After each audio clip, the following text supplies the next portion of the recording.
É com muita alegria, satisfação que o Topa Pensar recebe na nossa sessão entrevistas o professor doutor Silvio Galo, da Unicamp, pesquisador, professor, filósofo, que tem uma contribuição gigante para o campo da filosofia, de modo geral, e da filosofia da educação, de modo particular. O Topa Pensar já realizou entrevistas com outros professores, né? Eventualmente e curiosamente meus orientadores, a professora doutora Constança Marcondes César, que o link vai ficar na descrição, a professora doutora Lídia Maria Rodrigo e o professor doutor Rogério Miranda de Almeida. Respectivamente, a professora Constança foi minha orientadora de graduação e no mestrado em filosofia, a professora Lídia no doutorado, o professor Rogério, meu co-orientador de pós-doutorado, e eu, muito privilegiado, tive também um co-orientador informal de doutorado, que é o doutor Silvio Galo, que eu tenho a honra de recebê-lo na nossa oportunidade para conversar sobre sua trajetória, sobre a filosofia. E a primeira questão que eu gostaria já de iniciar essa conversa com o professor Silvio é justamente de saber, para compartilhar aqui com todos, como é que a filosofia apareceu em tua vida, professor? Quer dizer, foi um acidente? Foi uma intencionalidade primeira? Conta aí pra gente como que a filosofia aparece na tua vida, por gentileza. Seja muito bem-vindo, muito obrigado por aceitar o nosso convite. Oi, Samuel, é um prazer para mim, uma honra estar aqui conversando contigo. Tenho acompanhado desde o nascimento o canal Topa Pensar, infelizmente não do modo como eu gostaria, né, com a frequência que eu gostaria, mas tenho sempre que possível olhado os vídeos que você coloca, então é uma honra para mim, um prazer poder estar aqui com você hoje nessa conversa e passar a fazer parte do acervo do canal. Bom, minha história com a filosofia é muito curiosa. Você falou em acidente, né? E eu gosto de dizer que a minha entrada na filosofia foi mesmo acidental. Porque, bem, eu venho de uma circunstância em que não tinha acesso à filosofia, de uma família bastante humilde, da periferia de Campinas, sempre estudando em escola pública, e sem acesso a uma cultura mais generalizada, ou acesso à cultura que me era possível ter, inclusive a uma cultura letrada que minha mãe se esforçou muito para que eu acedesse a ela, mas pela qual não passava, de fato, a filosofia. E eu acabei fazendo o meu ensino médio no finalzinho dos anos 70, começo dos anos 80, eu fiz meu ensino médio entre 1979 e 1981, numa escola técnica, justamente por vir de uma família humilde. A ideia de fazer um colégio técnico naquela época era a ideia de ter acesso a uma profissionalização que nos permitisse uma colocação no mercado de trabalho de forma mais qualificada, de ter um salário melhor. E com muito esforço da minha mãe, porque eu acabei conseguindo uma vaga numa escola técnica pública, gratuita, portanto, mas que era em período integral, e isso significava que eu não podia trabalhar durante os meus estudos, e a minha mãe teve, eu já era órfão de pai, e minha mãe teve que se esforçar muito para conseguir me manter na escola, fazendo trabalhos domésticos e coisas do tipo, para que conseguisse garantir o nosso sustento, e eu poder fazer esse ensino técnico, para depois conseguir me colocar de forma um pouco mais qualificada no mercado de trabalho, né?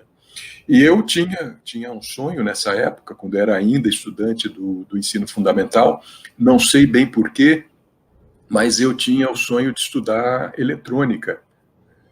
Eu gostava muito dessa área, gostava muito de robôs, de máquinas, de computador. Computador nem existia, de computador pessoal, né?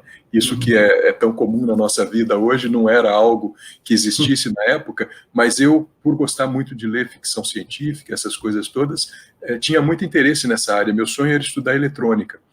Infelizmente, em Campinas, na época, a única escola que oferecia um curso técnico de eletrônica era uma escola privada, o curso era caro, não tinha a menor condição de fazer esse curso, mas um amigo meu, um colega de ensino fundamental, ia prestar o exame para uma escola federal técnica que oferecia cursos na área de química.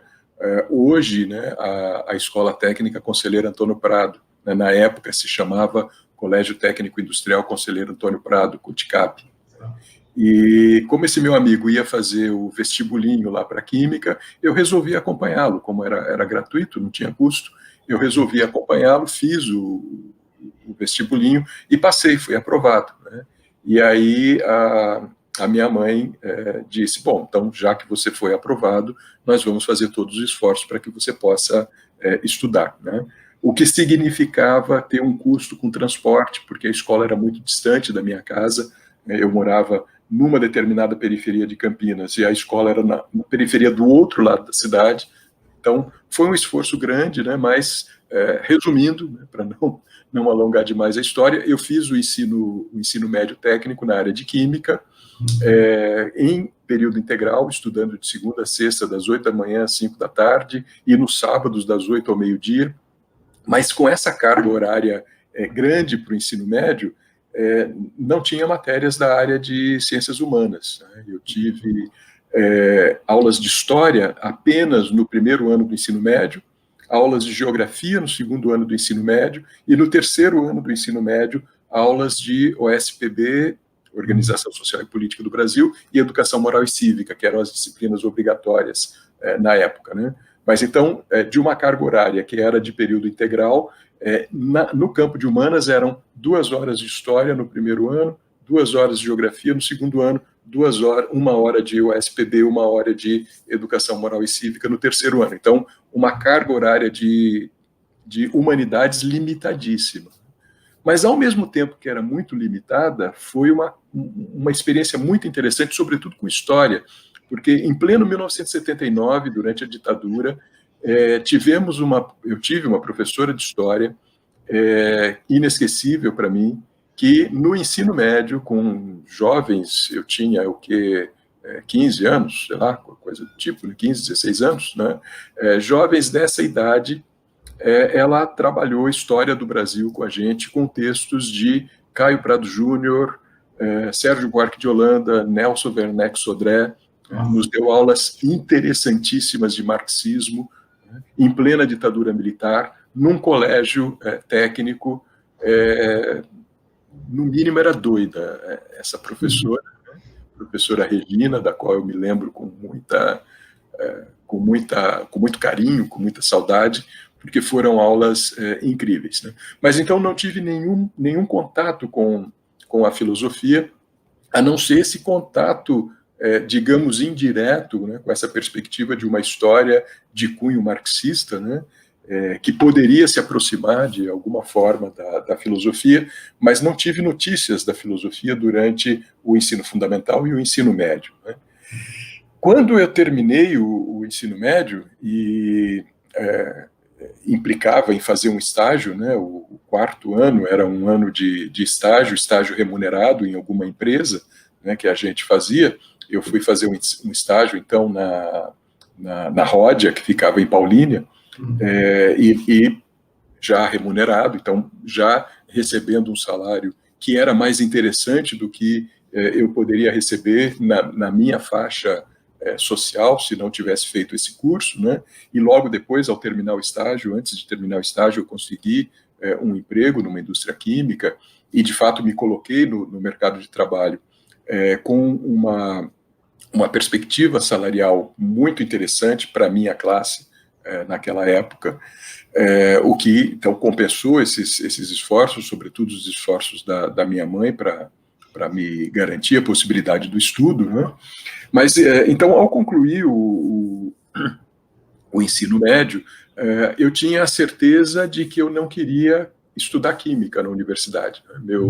Muitos dos meus colegas, inclusive muitos colegas, faziam essa escola, faziam o curso técnico de química, visando o vestibular da Unicamp depois para estudar química ou engenharia química. Muitos dos meus colegas foram para essa área, né? E eu tinha certeza, quando estava terminando o ensino médio, que eu não queria continuar estudando química.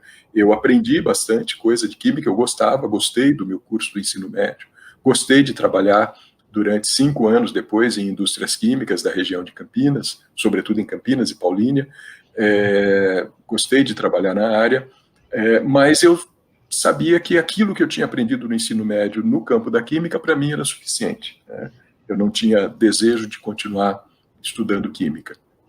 E, como eu precisava trabalhar, né, terminei o ensino médio, fui para o mercado de trabalho, mas, gostando muito de estudar, um dia que eu fui até a escola levar um relatório de estágio, eu vi um cartaz afixado na escola sobre um curso de astronomia que estava com inscrições abertas e que aconteceria no Centro de Ciências, Letras e Artes, né, uma instituição que tem sede no centro da cidade de Campinas e que é uma instituição interessantíssima, né, da qual eu passei a participar depois através desses cursos, né. Me interessou essa ideia de astronomia. O curso era à noite, então eu trabalhava durante o dia, podia fazer esse curso à noite. Eu me inscrevi nesse curso de astronomia e, curiosamente, então, através desse curso de astronomia, eu tive o meu primeiro contato com a filosofia. Aí você poderia perguntar assim, bom, como? Eram 2 cursos oferecidos na época, um curso de astronomia prática e um outro curso cujo título era Cosmologia e Relatividade. Olha só. A ideia do curso era extremamente ambiciosa, era de estudar a cosmologia, começando com os pré-socráticos, com os pensadores pré-socráticos, e traçar a história do pensamento cosmológico até a teoria da relatividade do Einstein, né? E foi esse curso que eu fui fazer, esse curso teórico, né, que implicava também em algumas visitas ao Observatório do Capricórnio, em Campinas, mas não era o curso de astronomia prática, né? Bom, então foi através desse curso de astronomia, de cosmologia, que eu tive meu primeiro contato com a filosofia, que foi com os pensadores pré-socráticos, filósofos, astrônomos, cosmólogos, né? E para mim isso descortinou todo um panorama que eu sequer imaginava que existisse. O professor desses cursos se tornou um grande amigo, muito saudoso, faleceu alguns anos atrás, Romildo Póvoa Faria, autor de vários livros de astronomia, de divulgação de astronomia. O Romildo viria a se tornar, tempos depois, o diretor, o responsável pela implantação do Planetário de Campinas, lá no Parque Taquaral, né? O Planetário de Campinas, que foi ligado, acho que ainda não tenho certeza, ligado ao Museu Dinâmico de Ciências, que tem relação com a Unicamp, né? Mas o Romildo, que era astrônomo amador, divulgador da astronomia, professor de astronomia, era um eterno estudante de física na Universidade de São Paulo. Ele jamais concluiu o curso de graduação dele. Ele gostava tanto da universidade, gostava tanto do curso de física, que ele se tornou aquela espécie de estudante profissional que nunca terminou o curso, né, que fez tudo que a universidade oportunizava fazer, mas que se ele deixasse de ser estudante, ele perderia esse vínculo e esse acesso à universidade, né? Então ele passou décadas estudando física na USP e também, ele gostava muito de filosofia, também fazendo matérias no curso de filosofia da Universidade de São Paulo, né? Então, ao nos ensinar astronomia, cosmologia, essas coisas todas, ele recheava também essas aulas com filosofia, né? Então, o meu primeiro professor de filosofia foi esse astrônomo, Romildo Póvoa Faria, que me introduziu no campo da filosofia, né? E me despertou o interesse, né? Mas, em princípio, eu comecei, então, a pensar em fazer estudos na universidade, em fazer estudos superiores, né, em entrar prestar vestibular e entrar na universidade, mas o curso ao qual eu queria me dirigir era o curso de física, né? Eu acabei me apaixonando por esse campo da astronomia, e na época, isso comecinho dos anos 80, do século passado, na época a gente só tinha um curso de graduação em astronomia no Brasil, que era na UFRJ, no Rio de Janeiro, e, evidentemente, fora de cogitação para mim ir para o Rio de Janeiro estudar astronomia. Na USP, a gente tinha, no Instituto de Física, no Departamento de Física, uma especialização em astrofísica. Então, você tinha que fazer a graduação em Física para depois se especializar em astrofísica, e eu botei na cabeça que eu ia fazer isso, que eu ia estudar Física na USP e ia fazer astrofísica depois, né? Bom, aí aconteceu que eu consegui um emprego fantástico na área de Química, aqui na região de Campinas. Normalmente, para quem fazia, na época, o curso de técnico em Química, atuar como técnico em Química significava atuar como técnico de laboratório nas empresas, né? Sobretudo na área de controle de qualidade. Então, com um trabalho que era muito rotineiro e muito repetitivo, né? Porque você fazia o controle de qualidade de uma determinada empresa, fazendo todos os dias as mesmas coletas de amostra, os mesmos exames, os mesmos testes, as mesmas coisas, né? E eu consegui um emprego num instituto de pesquisa de uma indústria, de uma empresa, para trabalhar com desenvolvimento de produtos. Então, saí da área de controle de qualidade para ir para uma área de pesquisa e desenvolvimento. E aí, para mim, era o emprego dos sonhos, né? Porque era uma coisa que implicava em você estudar, pesquisar, desenvolver produtos, etc., com uma rotina totalmente diferenciada da rotina de análise química, né? E com um salário, para mim, na época, fantástico, né? Eu tinha acabado de conseguir esse emprego, começado a desenvolver essa carreira, isso numa empresa na região de Campinas, e para eu estudar física em São Paulo, que era um curso apenas em período integral, não tinha curso noturno, eu teria que abrir mão desse emprego, né, ir para São Paulo, arranjar algum subemprego, trabalhar como garçom, em livraria, alguma coisa do tipo, né, que a gente fazia naquela época, para conseguir se manter estudando na universidade pública, né? E aí eu pensei um bocado para tomar essa decisão e resolvi que eu não queria abrir mão daquela chance, daquele emprego que eu tinha conseguido. E aí eu já estava inscrito no vestibular da FUVEST, na época, para prestar física, e eu resolvi rasgar a minha inscrição e não fazer o vestibular, né? Porque a minha ideia foi, bom, vai que eu preste o vestibular da FUVEST e seja aprovado, eu vou ter uma decisão importante para tomar, né? Ir para São Paulo e desistir do emprego, ou desistir do curso e ficar com o emprego, né? Então eu resolvi, antes de ter que tomar essa decisão, tomar a decisão de nem fazer o vestibular. Então, desisti do vestibular em física, risquei a física da minha vida, e, consequentemente, a astronomia, mas eu queria estudar, né? Tinha me despertado o gosto pelos estudos mais sistemáticos, né? Eu queria entrar para a universidade. E aí, na época, a PUC de Campinas oferecia uma turma noturna de filosofia. Então, eu tinha visto filosofia no curso de astronomia, nesse curso livre de astronomia, eu cheguei à conclusão que eu poderia estudar filosofia à noite, na PUC, como diversão, né? Eu manteria o meu emprego, trabalharia durante o dia, e à noite pagaria a mensalidade da PUC, né? E estudaria filosofia por diversão, para aprender, né? Eu não tinha a menor pretensão de me profissionalizar em filosofia. Fantástico. E aí falei, bom, então vou prestar o vestibular da PUC, né? E vou ver se eu estudo filosofia. E assim foi, né? Então, por isso que eu gosto de dizer que a filosofia aconteceu na minha vida como um total acaso, né?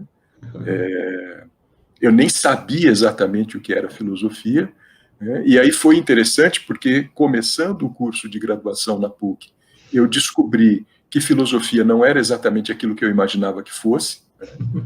Porque na época que eu estudei na PUC, se não me engano, eu tive um curso de cosmologia, né? Um semestre de cosmologia, mas foi a única coisa que eu vi de cosmologia durante os 4 anos de graduação em filosofia, né? Então, a filosofia era muitíssimo mais abrangente, né, do que aquilo que eu pensava ser a filosofia que eu tinha aprendido nos cursos de astronomia, né? Mas, em lugar de desgostar da filosofia, eu passei a gostar mais ainda. Passei a gostar mais ainda da filosofia. Então, essa entrada foi muito, muito curiosa, né, por conta desse aspecto, né? E aí, na introdução, você falava das entrevistas que você já fez com as professoras Constança e Lídia, que foram suas orientadoras, né? E ambas foram minhas professoras na graduação da PUC, né? 2 professoras queridas, das quais eu tenho as melhores lembranças, né? Tanto das aulas da professora Constança, quanto das aulas da professora Lídia que viria anos depois a ser também minha colega no Departamento de Filosofia e História da Educação da Unicamp. Mas ambas foram minhas professoras também nesse período de estudos de graduação na PUC de Campinas. Genial. Genial, professor. E é engraçado que, quer dizer, eu, pelo menos que não sabia, imagino que muitos dos nossos amigos, mesmo da área de filosofia, talvez não saibam, né, dessa sua interface aí com as chamadas ciências rígidas ou ciências da natureza, né, a química, a física, e que tudo começa, na verdade, com uma inserção que está relacionada, enfim, com a atividade profissional também, com as questões que aparecem para todos os jovens que nós temos hoje, né? E a filosofia, portanto, não é uma coisa que aparece inicialmente, etc., mas que é um curso feito lá, enfim, no Centro de Cultura e Arte, que tem uma pegada que, evidentemente, vai ter um diálogo com a filosofia, e ali com a filosofia até dos pré-socráticos, e que é uma espécie de semente que é plantada, e aí tem uma outra vertente, enfim, que é esse desejo de ir para São Paulo, mas ao mesmo tempo tem uma grande oportunidade em Campinas, então como abrir mão a esses dilemas, né? E aí se tem uma decisão que me parece muito acertada de, não podemos assim abrir mão de coisas que são tão preciosas que chegam nas nossas vidas, e daí vem aí o curso de filosofia, né? É muito interessante, porque se a gente olha para a trajetória do professor Silvio Galo hoje, a sua trajetória tanto do ponto de vista como professor, como pesquisador, como intelectual, como alguém que produz conhecimento, e principalmente se a gente olha só para um aspecto, que a sua produção é muito vasta, a gente pode também falar dela, se a gente pensa na questão do ensino de filosofia, por exemplo, que é um dos ramos, vamos chamar assim, de especialização do professor Silvio, que tem orientado a tantas pessoas, a tantos professores nas nossas escolas da educação básica em todo o país, e mesmo em cursos de formação de professores, em cursos de filosofia, né? Me refiro precisamente aos cursos de licenciatura, e falo isso com muita clareza. Eu estive certa vez em Pernambuco, em Recife, para uma atividade. Eu me lembro que nessa foi uma espécie de oficina com professores da rede pública de filosofia, e eu me lembro que muitos faziam questionamentos, e quando faziam seus questionamentos, citavam algum escrito do professor Silvio, ou livro, ou artigo, mas veja que, de fato, a gente está diante de uma referência. Então, como que uma trajetória vai formar alguém que, eventualmente, não tinha uma certa intencionalidade de se tornar um professor, como hoje se tornou, e no meu caso em particular, como você acabou de falar aqui em relação às professoras Constância e Lídia, que foram minhas orientadoras, professoras, o professor Silvio Galo também foi meu professor na Unicamp, e isso também é bem interessante, que foi logo que eu terminei a minha graduação em filosofia na PUC, e cursei uma disciplina com ele na Unicamp, fiquei assim, muito impressionado, acompanhando naquele momento um texto sobre Deleuze, que era um autor que estava sendo muito estudado também à época, e dali que começa, enfim, o meu contato diretamente com o professor Silvio Galo. De lá para cá, eu diria que esse contato ele permanece, né, como eu falei no início, foi meu co-orientador informal de doutorado, E só para explicar aí para as pessoas que acompanham aqui o Topa Pensar, informal porque não foi uma formalização, claro. E foi o meu co-orientador, porque lia meus textos e a gente conversava, ele me dava feedback, sugestões, etc. e tal. E por isso eu sempre o considero como meu co-orientador informal de doutorado. Já falei isso em várias oportunidades e não poderia deixar de falar aqui também, né? Enfim, então, só para ficar o registro também para enfim, as pessoas que acompanham aqui o Topa Pensar, os nossos inscritos e convidados. O professor Silvio, então, ele tem a sua graduação em filosofia pela Pontifícia Universidade Católica de Campinas e depois ele avança com seus estudos, né, o mestrado em educação, o doutorado em educação, o livre docência em filosofia da educação em 2009, todos pela Universidade Estadual de Campinas, é um professor titular, né, MS6 da Unicamp, que é a nossa Universidade Estadual aqui de Campinas, e desde 2007 ele é bolsista produtividade também do CNPq, que é os bolsistas produtividade, para aquelas pessoas que não conhecem um pouco o significado, significa pessoas que têm o reconhecimento por pares, que tem uma avaliação super rigorosa feita pela instituição de fomento, o CNPq, né, que está ligado ao Ministério da Educação, e essa avaliação ela acaba, enfim, atribuindo ou não bolsas produtividade em pesquisa. Significa que alguém que já conseguiu, eu diria que a consolidação como pesquisador no campo. Então, o professor Silvio, ele é esse pesquisador de muito tempo do CNPq, bolsista produtividade, e várias são as suas atividades. A gente pode também, no decorrer agora desse segundo bloco, falar também dessas atividades, dentre as quais as associações de filosofia da educação. O professor Silvio Galo, ele tem uma atuação direta, eu quero dizer, nesse caso, a SOFELP, por exemplo, que é uma das sociedades de filosofia da educação. O professor Silvio, ele é o presidente desta instituição, que é a Sociedade de Filosofia da Educação de Países de Língua Portuguesa, mas ele também é participante da SOFI, que é a Sociedade Brasileira de Filosofia da Educação, esteve na presidência no último período, né, de 2016 a 2018.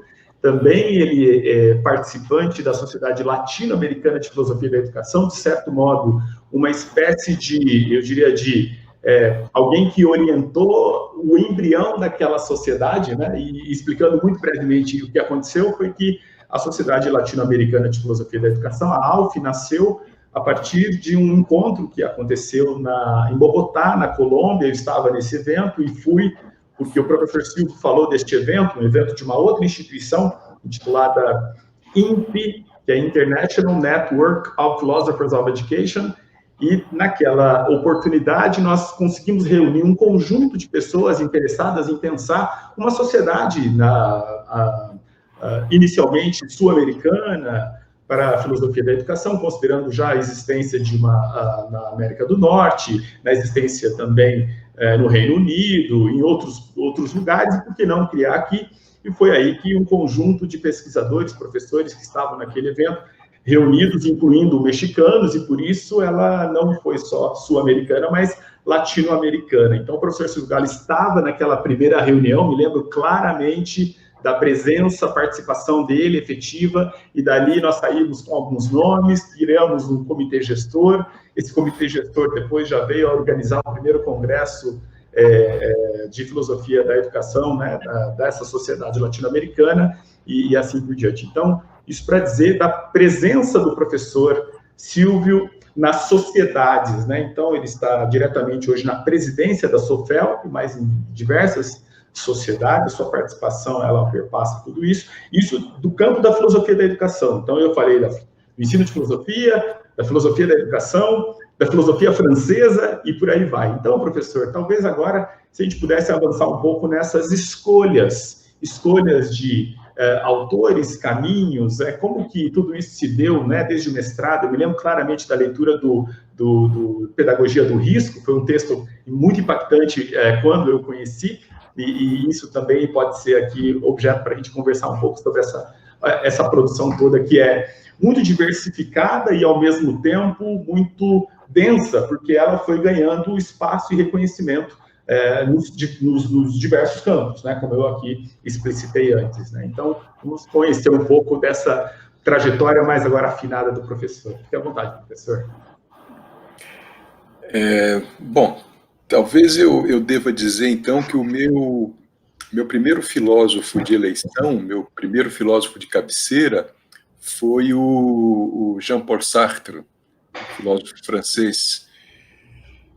E também um pouco por acaso, né? Porque eu que sempre gostei muito de ler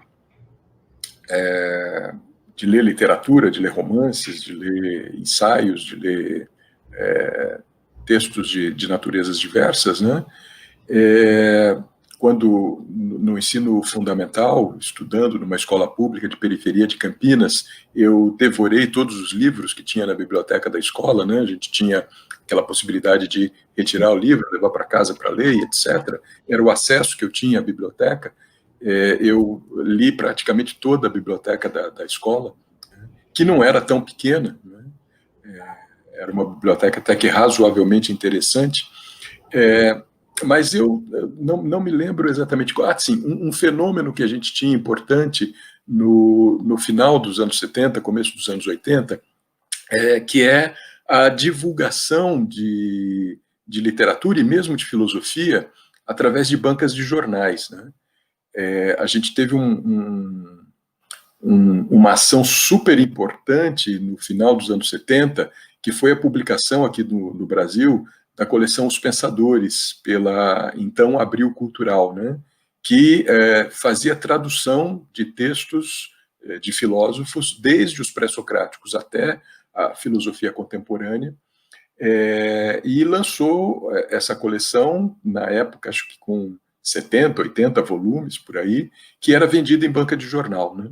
E a gente também tinha coleções de livros de literatura vendidos em banca de jornal, e eu, como era um assíduo frequentador da banca de jornal do meu bairro,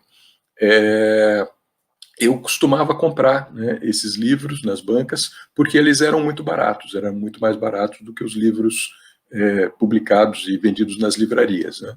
Então eu li várias coleções que eram publicadas nessas edições vendidas em banca de jornal a preço bastante popular, né? E um dos autores que eu li, ainda antes de ir para a filosofia, antes de começar a estudar filosofia, foi o Sartre, né? Eu li 2 ou 3 romances do Sartre, desses comprados em banca de jornal, e gostei, achei interessantes os romances. Sequer imaginava que o Sartre fosse filósofo, né? Para mim, ele era um escritor, assim como qualquer outro escritor. E quando comecei a estudar filosofia, eu descubro que o Sartre era um filósofo, né? Tinha a cidadania no terreno filosófico, né? E eu falei, puxa, eu já li esse cara, né? Eu já li romances desse cara, me interessei, né? Então eu vou ler a obra filosófica do Sartre. Então, quando eu estava ainda no primeiro ano da graduação, eu resolvi ler o Ser e o Nada, que é a obra filosófica fundamental do Sartre, né? Do Sartre existencialista, desse Sartre que escreveu os romances que eu tinha lido. Eu resolvi ler o Ser e o Nada, que não tinha tradução para o português. Eu ainda não tinha condições de ler em francês. Então eu consegui comprar na saudosa livraria Papiros, do centro de Campinas, uma edição do Ser e o Nada em espanhol. Uma tradução interessante, porque nessa época, começo dos anos 80, a gente tinha muito pouca tradução de filosofia no Brasil, e a gente foi obrigada, a minha geração foi obrigada a ler em espanhol, e aí eu acho muito curioso quando as gerações que eu ensino hoje me dizem que têm dificuldade de ler em espanhol, né, e que se dão ao luxo de não ler textos em espanhol, quando para a minha geração ler texto em espanhol sem ter estudado espanhol era algo fundamental, porque a gente não tinha acesso às obras, tinha acesso às obras em espanhol. Então, a gente tinha que ler espanhol com a proximidade que tem do português, aprender a sintaxe, a gramática do espanhol lendo, né, fazer uso do dicionário para poder compreender as palavras que a gente não compreendia. Né. Bom, e na marra me pus então a ler as 700 e tantas páginas de o Ser e o Nada em espanhol, né, que foi provavelmente a obra de filosofia que eu mais li na vida, né, porque eu voltei a ela várias vezes, né. Eu li ainda no primeiro ano da graduação em filosofia. Evidentemente não é uma obra que se entrega facilmente ao leitor, e eu precisei voltar a ela várias vezes, eu a li diversas vezes. Depois, anos depois, eu consegui comprá-la no original em francês, consegui lê-la também em francês, e quando foi lançada, finalmente, depois de muitos anos, a tradução brasileira, a tradução em português, eu também adquiri a tradução em português, li a tradução em português. Então eu li o Ser e o Nada várias vezes em espanhol, várias vezes em francês, várias vezes em português. Então posso dizer com toda a certeza que esse meu primeiro filósofo de eleição foi o Sartre, né? E numa condição adversa, porque a PUC, a Universidade Católica de Campinas, na época, no curso de filosofia, o departamento de filosofia se dividia entre os neotomistas, de um lado, aqueles que, por conta da Igreja Católica, professavam o tomismo, o neotomismo, né? E, de outro lado, os marxistas, e os marxistas muito ligados à teologia da libertação, né? Então, a gente tinha ali um conflito interessante, né, entre os tomistas, neotomistas, e os marxistas da teologia da libertação, e a formação que a gente tinha na PUC era muito centrada nesses dois campos, né, com algumas linhas de fuga, alguns escapes, evidentemente, mas ela era muito centrada nesses dois campos, né. E eu me lembro que quando eu comentava para os meus professores que eu estava lendo Sartre, era uma coisa meio escandalosa para eles, né? Como é que um estudante iniciante da filosofia estava lendo Sartre, estava lendo o Ser e o Nada, né? Muitos me diziam, não, você está doido, como assim está lendo Sartre, né? Não faz sentido. E muitos tentaram, inclusive, me demover dessa vontade de ler Sartre, né? Sobretudo aqueles mais católicos, né, porque Sartre, um filósofo ateu, né, que fazia críticas importantes ao cristianismo, que constrói uma filosofia que se contrapõe diretamente à filosofia cristã, né? Então eu era também muito desestimulado a ler Sartre, né? Alguns professores me estimulavam, mas vários professores me desestimulavam também. Só que eu, como sempre fui muito teimoso, né, quanto mais as pessoas me desestimulavam, mais eu me sentia estimulado a ler, né? E ser aquele aluno chato que fica pentelhando o professor, né? Botando questão na sala de aula, né? Mas, professor, Sartre escreveu tal coisa, né? O que você diz a respeito disso e tal, né?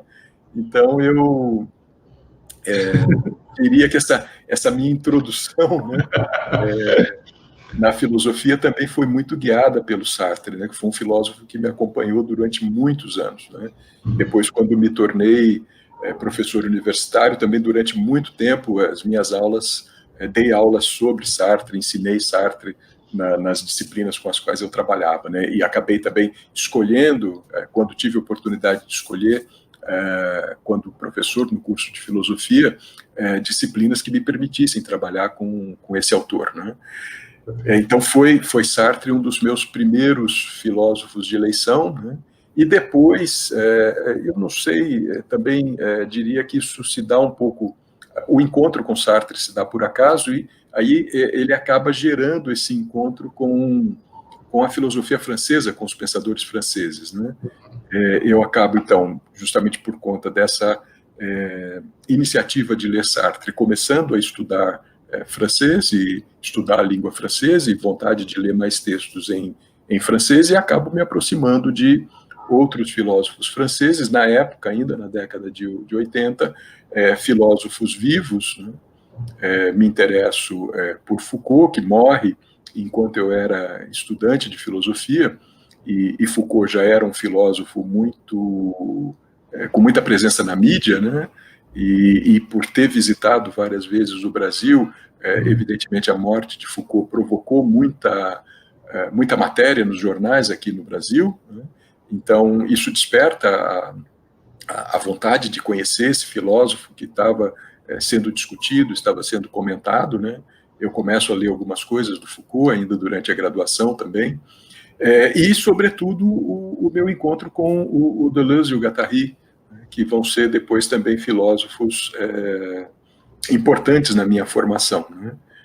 O Deleuze e o Guattari, que eu encontro através do livro O Antiédipo, Capitalismo e Esquizofrenia, no momento em que, na graduação, no curso de filosofia, tínhamos uma disciplina de psicologia na qual estudamos psicanálise.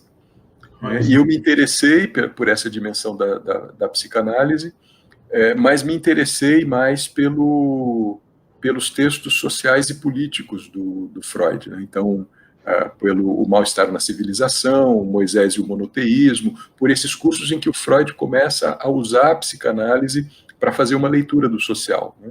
E a partir dessa leitura do social pela psicanálise, eu começo a buscar outros textos no campo. Me encontrei com o Eros e Civilização, do Marcuse, me encontrei com Erich Fromm, né, com aquele autor que fazia a ponte entre marxismo e psicanálise na Escola de Frankfurt. Então, li muita coisa do Erich Fromm, li o Marcuse, também da Escola de Frankfurt, e comecei a ler outros autores, o Wilhelm Reich, sobretudo, né? Reich, que também desenvolvia uma psicanálise materialista, né? E no meio desses estudos, tentando compreender a sociedade pelo viés da psicanálise, eu me encontro na livraria com esse texto do Deleuze e do Guattari, O Antiédipo, que me chamou a atenção pelo título e eu me meti a ler, né, o Antiédipo. Aí fiquei absolutamente alucinado com a leitura e saí procurando as outras obras do Deleuze e do Guattari, que a gente não tinha, quer dizer, tinha o Antiédipo e tinha o livro sobre Kafka, né, que eles haviam publicado, disponíveis em português. Eu li esses 2 livros, o restante estava e tinha algumas obras do Guattari traduzidas aqui no Brasil, né, visto que o Guattari vinha sempre aqui ao Brasil. Então eu li essas obras do Deleuze, do Guattari e os livros do Guattari disponíveis em português, e comecei a encomendar na Livraria Francesa de São Paulo as obras deles em francês. Então, o Mille Plateaux e as demais produções do Deleuze e do Deleuze do Guattari, né, que fui obrigado, então, a ler em francês, porque não tínhamos em português, né? E aí, eu diria que, de novo, né, essa minha predileção, se é que eu posso falar em predileção, pela filosofia francesa, ela se dá meio que ao acaso, por conta de determinados encontros que foram sendo produzidos, que me pareceram agradáveis ao pensamento, me foram estimulantes no pensamento, e eu acabei, então, me especializando nesse campo, né? Acabei ficando nesse campo. Perfeito, professor. E os estudos, especificamente, que geraram ali o texto A Pedagogia do Risco, eles também aparecem nessa mesma interseção, ou tem outras variáveis que acabam influenciando? E também, porque me parece, assim, para os dias de hoje, sobretudo, quer dizer, um texto muito atual, né? Na verdade, talvez mais atual, quer dizer, ele está muito contextualizado, evidentemente, no momento que nós tínhamos ainda ali do final da ditadura militar, mas eu fico sempre pensando que quando a gente tem processos autoritários, eu fico lembrando assim, de algumas perspectivas muito interessantes daquele escrito, né? Então, ele me parece também uma coisa muito marcante da tua trajetória intelectual. Se pudesse falar um pouco desse também, seria interessante. Sim, bom, é importante lembrar que esse livro, Pedagogia do Risco, ele é parte da minha dissertação de mestrado, né, que foi transformada em livro, não é a dissertação toda, é só uma parte dela, mas que também surge mais ou menos nesse período, nessa época, né, em que eu estava lá na PUC, no saudoso Pátio dos Leões, né, no então campus central da PUC, onde ficava o departamento de filosofia e onde aconteciam as aulas de filosofia, e que fervilhava, né, nesse momento em que a gente vivia aí já a fase final da ditadura militar, com muita mobilização política, com muita manifestação, Me lembro de ter participado, sem nunca ter sido ligado ao Partido Comunista Brasileiro ou ao Partido Comunista do Brasil. Me lembro de ter participado de manifestações em defesa da legalidade do PC, né, do Partido Comunista, que a ditadura começava a abrir, né, a possibilidade de partidos políticos para além dos dois partidos oficiais da ditadura, a Arena e o MDB, começava a abrir a possibilidade de partidos, então partidos começam a se fundar, como o Partido dos Trabalhadores e uma miríade de outros partidos, né? Só que o governo não dava registro nem para o PCB, nem para o PCdoB. Então, os partidos comunistas continuavam proibidos no país. E eu me lembro de ter participado de manifestações e tal, em defesa desses partidos, né? Não porque eu fosse comunista, não porque eu tivesse proximidade com esses partidos, mas por entender que se a gente estava tendo uma abertura política, se a gente estava tendo abertura para vários partidos, a gente também tinha que ter espaço para os partidos comunistas, né? Mas a minha aproximação nesse período foi com o anarquismo. Eu, na universidade, descobri o anarquismo, eu já nem me lembro exatamente como. A gente vai ficando velho, vai perdendo determinadas memórias da juventude, né? Perde os cabelos e também perde as memórias, né? Eu gosto de brincar que me lembro da minha época de estudante. Eu conto para os meus amigos, meus colegas hoje, que na minha época de estudante de filosofia eu tinha cabelos compridos até o ombro, né? E ninguém acredita, porque todo mundo me conhece careca, né? E nem eu mesmo sou tão capaz assim de acreditar, né, que uma vez na vida tive cabelos longos, mas circulando pelas livrarias e pelos meios culturais na época, eu comecei a me deparar com publicações anarquistas que começavam a sair. E aí eu não me lembro por que eu li alguma coisa a esse respeito. Eu tenho uma certa lembrança de um livro que foi muito importante para mim, que é o livro do Roberto Freire e do Fausto Brito, do médico Roberto Freire, não do político Roberto Freire, mas do médico anarquista brasileiro Roberto Freire, escritor, poeta, romancista, que criou a somaterapia. O Roberto teve um período em que ele teve uma cegueira e no hospital, fazendo o tratamento dos olhos e sem enxergar, junto com um colega, o Fausto Brito, que ele narrava e o Fausto escrevia, eles produziram um livro, né, que foi publicado na época, intitulado Utopia e Paixão, por uma política do cotidiano. Eu me lembro de ter comprado esse livro, de ter lido esse livro, me apaixonado por ele, e que é um livro anarquista. Eu só não tenho clareza se foi esse livro que me introduziu ao anarquismo ou se eu já tinha lido outras coisas do anarquismo. Certamente tinha lido coisas também do George Woodcock, um historiador canadense que escreveu livros de introdução ao anarquismo e que começaram a ser publicados aqui no Brasil naquela época, e isso me despertou interesse. E quando eu li esses textos sobre o anarquismo, eu descobri que essa filosofia política, essa teoria política, era aquela com a qual eu mais me identificava, né? Daquilo que eu pensava sobre política na época, da militância que eu tinha sobre política na época, aquela que mais me identificava enquanto teoria social, enquanto pensamento social, era o anarquismo. Então, eu comecei a estudar, a aprofundar o conhecimento desse campo. A gente tinha pouca coisa traduzida no Brasil, e eu comecei, então, também já nem me lembro mais como, mas comecei a buscar contatos com grupos anarquistas mundo afora, né? Numa época que não existia internet, né? Não existia computador, não existia internet, a gente fazia essas coisas pelo correio, escrevendo cartas, né? Você mandava uma carta, e dali a alguns meses você recebia uma resposta, né? Ou não, né? E é muito interessante porque com a solidariedade dos grupos anarquistas, eu comecei a receber quilos de jornais, revistas, livros anarquistas franceses, italianos, portugueses, espanhóis, dinamarqueses, noruegueses, de tudo quanto era canto do mundo, né? E que me permitiu, então, ir conhecendo cada vez mais essa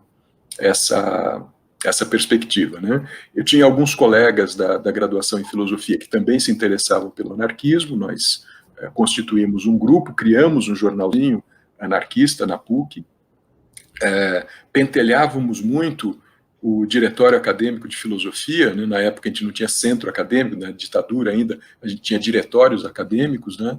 E a gente pentelhava muito o pessoal que estava no diretório acadêmico da filosofia, porque não faziam coisas, a gente começou a realizar coisas, fazer esse jornalzinho, fazer mural, convidar a gente para fazer palestra, né? E aí, num determinado momento, inclusive, quiseram, né, os estudantes, que a gente assumisse o diretório acadêmico de filosofia. A gente falou, não, né, a gente quer justamente fazer coisas estando fora, né, do diretório, a gente não quer assumir o diretório. Então, foi um movimento muito interessante, muito importante nesse contexto, né? E quando eu terminei a graduação em filosofia e fui fazer o mestrado em filosofia da educação, em educação, na Unicamp, pela ponte que me foi feita por um professor, o professor Newton Aquiles von Zuben, que havia sido meu professor na graduação e que era também professor na Faculdade de Educação da Unicamp, e que nessa época era coordenador de pós-graduação da Faculdade de Educação. E no meu último ano da graduação em filosofia, ele um dia me encontrou no corredor lá da PUC e disse, olha, a gente está com inscrição aberta para o mestrado lá na Faculdade de Educação. Por que você não se inscreve? Eu acho que você tem o perfil para fazer o mestrado, né? Vai lá, se inscreve no mestrado. Eu nunca tinha ouvido falar em mestrado, né? Isso era 1986. Né? A pós-graduação não era uma coisa difundida entre nós como é hoje, né?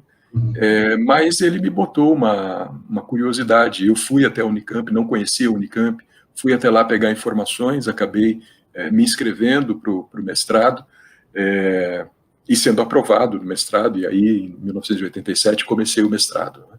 Mas como no mestrado eu tinha que desenvolver uma pesquisa, o meu interesse foi justamente de nessa pesquisa, aprofundar esses conhecimentos sobre o anarquismo. Então, eu fiz um projeto que, em princípio, estava direcionado para estudar o projeto da Escola Moderna de Barcelona, do Francisco Ferrer y Guardia, que, no começo do século XX, criou essa escola em Barcelona, né, uma escola anarquista, e desenvolveu toda uma pedagogia que ele chamava de pedagogia racionalista, né? Eu entendi naquele momento que esse mestrado em educação era a chance para mim de articular os dois campos da filosofia que me interessavam mais naquele momento, que eram, de um lado, a antropologia filosófica, né, esse conhecimento sobre o ser humano, e, de outro lado, a política. Então, eu podia fazer um mestrado em filosofia política, ou um mestrado em antropologia filosófica. Mas na educação eu conseguia juntar a antropologia filosófica com a filosofia política, compreendendo justamente esse movimento, né, o que significa educar o ser humano para uma determinada perspectiva política, como isso se dá no campo do anarquismo. Né? Então foi esse o projeto que eu desenvolvi no mestrado. E o curioso é que eu acabei não trabalhando com Francisco Ferrer, né, porque eu comecei a desenvolver os estudos para fazer uma introdução à pedagogia libertária, né, então estudando outros autores anteriores ao Ferrer, para chegar nessa perspectiva do Ferrer. Quando eu fiz o meu exame de qualificação do mestrado, eu apresentei um material que era o material prévio ao material do Ferrer, e a banca sugeriu que eu fosse direto para o doutorado. Me julgou que aquele material era um material rico e que ele poderia render uma tese de doutorado. Né? De novo, o professor Aquiles von Zuben foi alguém importante aí nesse momento. Né? Mas quem me orientava no mestrado era um outro professor que também tinha sido meu professor na PUC, o Regis de Moraes. Né? E eu conversei com o Regis sobre essa passagem direta para o doutorado, e na época a gente chegou à conclusão que talvez não fosse o mais interessante, né? que o mais interessante seria eu concluir o mestrado e fazer o doutorado. Então, a gente resolveu concluir o mestrado mais rápido. Na época, a gente não tinha essa história de 2 anos para fazer o mestrado, né?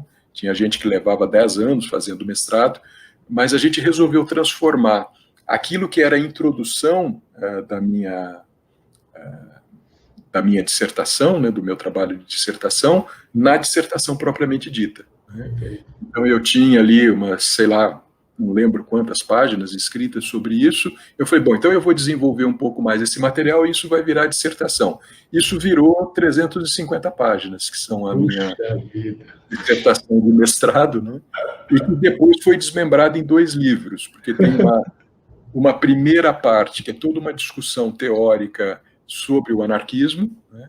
Isso acabou virando um livrinho que recebeu o título Anarquismo, uma introdução política e filosófica, e a segunda parte, que é a parte sobre educação, sobre pedagogia, acabou virando Pedagogia do Risco, né? Que é um estudo nos teóricos anarquistas sobre o que pensavam da educação e das 2 primeiras experiências com pedagogia anarquista, que são 2 experiências francesas do Paul Robin e do Sébastien Faure, que são o que aparece depois no livro Pedagogia do Risco, né? E eu acabei que deixei esse estudo sobre o Francisco Ferrer para fazer no doutorado, né?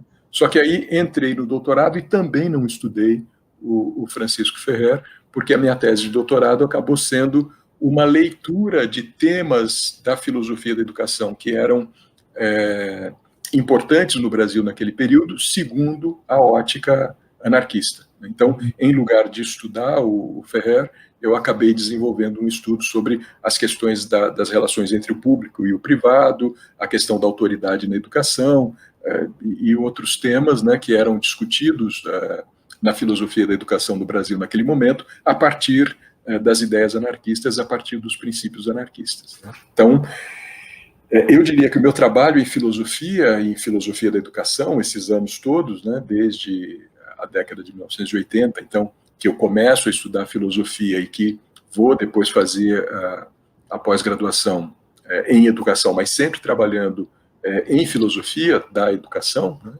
pensando filosoficamente a educação, ele se faz nesse atravessamento, né, dos estudos anarquistas, da perspectiva política anarquista e de como os anarquistas pensaram e praticaram a educação, e isso atravessado por esses autores da filosofia francesa contemporânea, da filosofia francesa do século XX, né? Então,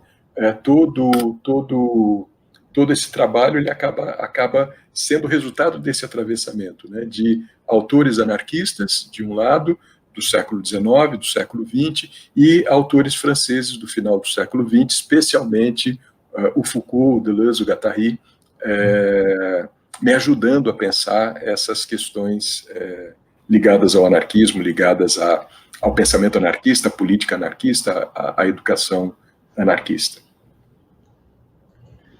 Perfeito, acho que percorrendo aí uma trajetória que acaba oportunizando, né, para os nossos inscritos e, enfim, as pessoas que vão poder acompanhar essa entrevista, a diversidade e, ao mesmo tempo, algumas que são, diria que, marcas muito precisas, né, da trajetória intelectual do professor Silvio Galo.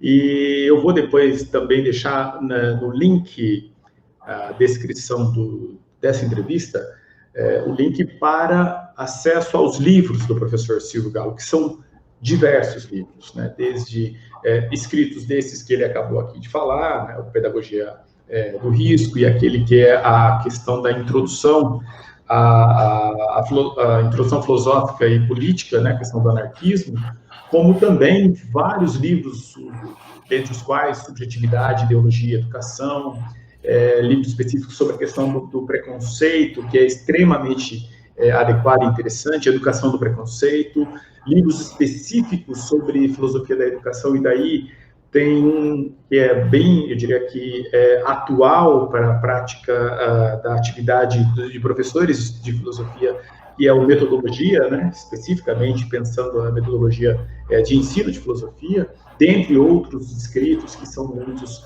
e os artigos também.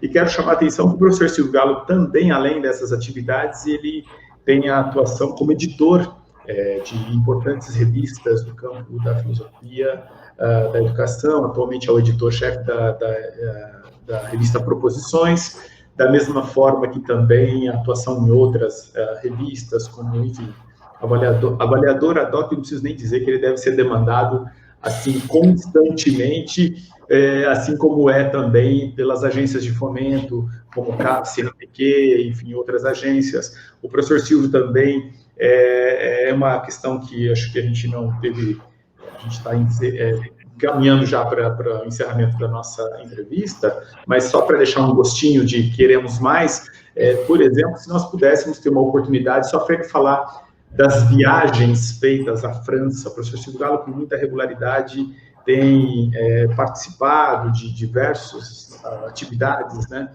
acadêmicas na França, em torno desses estudos específicos da filosofia francesa, especialmente do Foucault, mas de outros estudos que ele faz também. Então, deixando esse gostinho de queremos mais, porque só para falar disso, nós precisaríamos aí de abrir para mais uma sessão, né?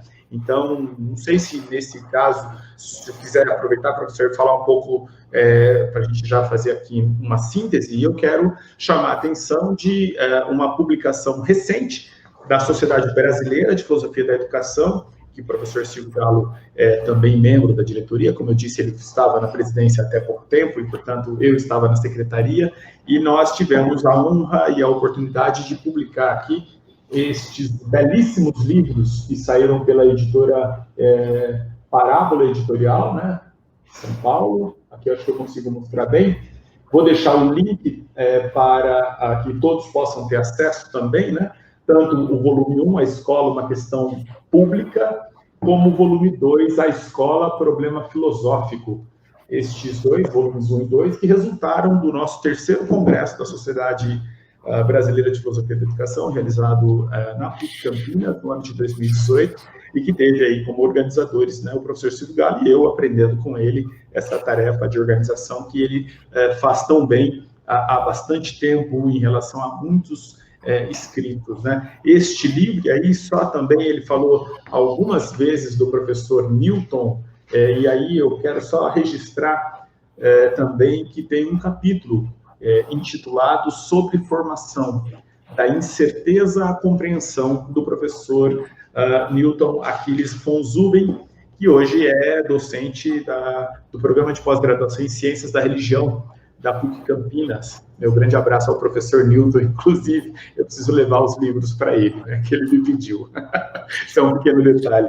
Bom, feitas essas considerações, quero registrar que todos esses links estarão na descrição, e outros livros também, que eventualmente o professor Silvio queira nos dizer. E, de minha parte, eu quero agradecer muito pela entrevista, pela possibilidade de conhecer a sua trajetória, uma trajetória genuína, como é a trajetória de cada um de nós, mas que era desconhecida de muitos. E é muito provável que nós possamos compreender melhor a atuação do professor Silvio como uma atuação muito precisa e até cirúrgica como avaliador nessas diversas agências de fomento. Não é à toa que ele é demandado constantemente a trabalhar muito, e isso tem a ver com a sua trajetória, né, de estudo, de esforço, de dedicação, de leitura, enfim, de filosofia. Então, professor Silvio Galo, de minha parte, muitíssimo obrigado pela oportunidade, e fica aí para as considerações que desejar fazer para os nossos inscritos. Seja muito bem-vindo, e que todos possam acompanhar todas as entrevistas e divulgar também essa entrevista, se você julgar que é o caso, e eu tenho certeza que o fará. Obrigado, professor Silvio. Bom, obrigado, Samuel. Para mim é um prazer conversar com você. Eu peço desculpas porque eu falo demais, sou muito prolixo, né? E aí a coisa acaba se estendendo mais do que deveria, né? Mas se você julgar que não aborrece demais as pessoas ouvir sobre essas questões, eu fico, sim, à disposição sua e do canal Topa Pensar para outros papos, para outras conversas, para focar outros temas, né? Acho sempre muito interessante essa perspectiva. Se você, que é o nosso gestor do canal, o nosso produtor do canal, julgar que esse conteúdo possa ser de interesse de colegas da área, de estudantes e assim por diante, né? Eu fico, sim, à disposição. E apenas uma menção, né? Você comentava desses 2 livros que a gente acaba de lançar, como uma produção da Sociedade Brasileira de Filosofia da Educação. Só lembrar que a gente tem tido, desde as gestões anteriores da SOFI, essa intenção de colocar em circulação, através de publicações, a produção dos colegas brasileiros no campo da filosofia da educação, né? E então a gente já publicou alguns livros, a gente já publicou livros resultados dos congressos anteriores. Esses 2 que o Samuel nos mostrou agora são relativos ao 3º congresso, que foi o nosso último congresso, lá em 2018. O 4º congresso, que deveria acontecer agora em 2020, infelizmente, por conta da pandemia, foi adiado, né? A gente vai tentar realizá-lo em 2021. Mas, além desses livros que são resultados dos congressos, a gente tem feito um trabalho de resgatar uma certa memória da filosofia da educação no Brasil. Então, o primeiro livro que nós publicamos a partir da Sociedade Brasileira foi um livro em homenagem ao professor Antônio Joaquim Severino, professor aposentado da USP, atualmente professor na Uninove, em São Paulo, né? Severino, que foi um dos maiores fomentadores da filosofia da educação no Brasil. Alguns anos atrás, a gente então convidou uma série de colegas do campo para escrever textos, né, tratando da trajetória do professor Severino, e esse livro foi publicado pela editora Cortez. E depois também publicamos com a chancela da SOFI um livro em homenagem ao professor Bruno Pucci, né, que foi o inaugurador, um dos inauguradores do campo da teoria crítica, dos estudos de teoria crítica da educação no Brasil, né? O professor Bruno, que foi professor na Universidade Federal de São Carlos, depois professor na Universidade Metodista de Piracicaba, né? E também estamos lançando agora, nesse final de 2020, um livro organizado com colegas da Universidade Federal de Goiás, em homenagem ao professor Ildeu Moreira Coelho, professor emérito lá da Universidade Federal de Goiás, e que foi um importante filósofo da educação, que desenvolveu a filosofia da educação no Centro-Oeste brasileiro, e nós estamos, então, lançando esse livro, que toma a liberdade de mostrar aqui também para vocês, né, com esse título um pouco longo. O livro também é longo, né, para vocês verem a lombada, né? O Pensar Filosófico, a Cultura e a Formação Humana, homenagem a Ildeu Moreira Coelho, que eu tive a honra de, enquanto ainda presidente da SOFI, participar da organização junto com colegas lá da Universidade Federal de Goiás. Então, esse é também um esforço que a gente tem feito na SOFI, de, ao homenagear colegas das gerações anteriores que foram importantes para a filosofia da educação no Brasil, manter viva essa memória da produção filosófica em educação entre nós, e com isso, né, ensejar, enfatizar a continuidade dessa produção e a necessidade de renovação sempre dessa produção. Do meu ponto de vista, esse é um dos principais papéis que a SOFI está cumprindo nesses 10 anos, né? A SOFI está completando 10 anos de existência agora em 2020, e que o Samuel, atual presidente, junto com a atual diretoria, tem com muita competência levado adiante esse trabalho, né? Então, esse é um outro foco das nossas atividades, né? E estou muito orgulhoso nesse final de 2020, apesar de todas as complicações do ano, de que a gente esteja terminando o ano lançando esses 3 livros com participação da SOFI, né? O livro em homenagem ao professor Ildeu, e os 2 volumes publicados pela editora Parábola, que eu tive a honra de organizar junto com o Samuel. Então aparecemos juntos ali como organizadores desses 2 volumes.